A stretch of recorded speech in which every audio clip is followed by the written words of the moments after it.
In Dungeons & Dragons 5th edition, the Banshee is described as a female phantom of someone who is typically selfish, spiteful, or straight up evil in life. Usually elven in appearance, the Banshee was little more than a collection of ghastly mist, though still recognizable as the spirit of an elven woman. They were known to hate all living beings, possibly due to jealousy of the living, and would do everything they could to kill humanoids and damn them to eternal torment. The Banshee has an AC of 12 and 58 hit points, with a flying speed of 40 that allows them to hover slightly above the ground. They have a -5 to strength, a +2 to dex, a 0 in constitution, a +1 in intellect, a 0 in wisdom, and a +3 to charisma, with a +2 saving throw in wisdom and a +5 saving throw in charisma. They're resistant to acid, fire, lightning, thunder, and non-magical damage, and are completely immune to cold, necrotic, and poison damage. They are immune to the charmed, exhausted, frightened, grappled, paralyzed, petrified, poisoned, prone, and restrained conditions, and they have dark vision up to 60 feet. They have the detect life trait, which allows them to sense the presence of any non-undead or construct creatures within 5 miles, giving the Banshee a general direction but not an exact location. They also have the trait incorporeal movement, allowing them to move through creatures and objects as if they were difficult terrain, taking 1d10 force damage if they end their turn within one of those things. In combat, the Banshee has 3 actions. The first is her corrupting touch, which has a +4 to hit and deals 3d6 + 2 damage, a potential of 5 to 20. Her second is her horrifying visage, in which every non-undead creature within 60 feet must succeed on a DC 13 wisdom save or else be frightened for 1 minute. Players can reroll this save at the end of their turn, with disadvantage if the Banshee is within their line of sight, and if they succeed, they become immune for 24 hours. The final action is a once per day Wail, which she can use when she's not in sunlight. All non-undead or construct creatures within 30 feet that can hear her must make a DC 13 Constitution save. On a failure, the player drops immediately to 0 HP, and on a success, a creature takes 3d6 psychic damage, a potential of 3 to 18. As a DM, I would always place a Banshee in a tomb, graveyard, or other place associated with death that would allow her to avoid sunlight completely by either remaining inside or only coming out at night. At the start of combat, the Banshee should be using either her horrifying visage or Wail ability. The benefit of using the Wail at the start of combat is that failures on the save result in taking out players before the combat really even begins, and even a success results in some free necrotic damage. I would personally choose to use the Wail for these reasons, hoping to take out at least 1 or 2 players, and then use the incorporeal movement trait to reposition either by going through walls or players to close the distance with ranged players that are still standing. On the next turn, I would have the Banshee use horrifying visage to frighten the players, then use every turn after this to move through things to get at the players that are still standing, and attack them with her corrupting touch. The main downside to running a Banshee encounter is that the danger level is entirely dependent on 2 saving throw abilities. If your players succeed against either or both of the horrifying visage and Wail, the combat will be heavily in favor of your players. However, if multiple players fail the Wail save, the party will be in trouble very quickly. In Mythology, a Banshee is an Irish spirit or fairy woman who heralds the impending death of family members by wailing or keening outside of a home. They were usually described as a woman enshrouded in a gray or white cloak over a green dress, with bloodshot eyes from never-ending weeping. Some descriptions give her a gaunt, ghastly complexion and red hair, and others give her shape-shifting abilities in which she takes the form of a young woman who sings sweetly until she reaches the home of someone not long for the world, where she switches her song to a keen. A keen, or the act of keening in Celtic and Gaelic tradition, is a form of vocal lament for the dead, usually incorporating wails of loss into long, poetic lyrics in Gaelic. Keening was at one time an integral part of funeral tradition in Ireland, and parts of Scotland, but was eventually left behind and made virtually extinct by the end of the 20th century. It's not entirely clear if the Banshee myth was born out of this tradition or vice versa, but what is clear is that the Banshees were at one time an important part of Gaelic and Celtic folklore, life, and death rituals. In comparing the monster to the myth, we find that they're both basically the same. The D&D monster is a female elven spirit that wails and shrieks at her enemies, while the traditional Banshee was a wailing female spirit that marked the coming of a death.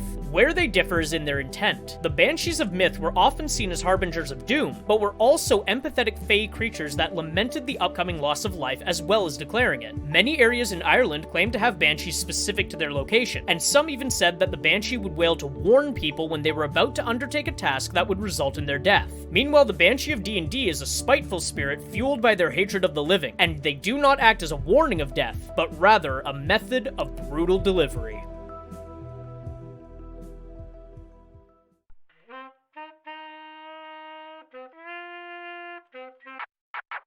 If you enjoyed that video, consider giving it a like and giving me a follow. And for more of my videos, you can find me on Twitch at Moglaroo, YouTube at Moglaroo Streams, and TikTok at Moglaroo Streams as well.